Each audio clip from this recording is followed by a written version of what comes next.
Kjo është Hadie Çaushi, 82 vjeçaria e cila jeton prej mbi 7 vitesh në shtëpinë e të moshuarve në Shkodër.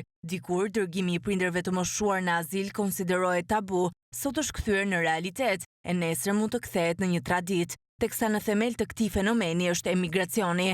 82 vjeçaria bën apel ndaj të rinjve që të mos braktisin prindrit për shkak të emigracionit.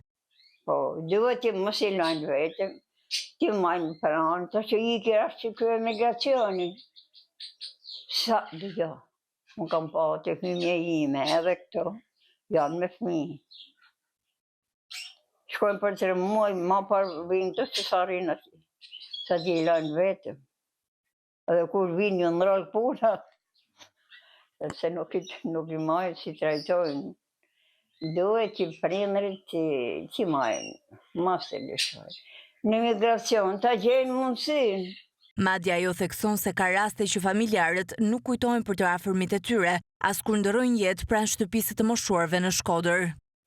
Edhe kur varasin ka që janë të në më ki marrin.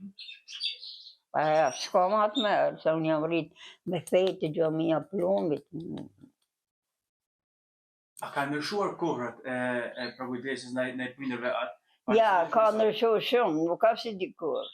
Unë më ka taku se baba ka bite që më ka vdek, edhe nana pa ba 20 vjetë, po kena qenë bashkum, kena shku për ditë me i pa.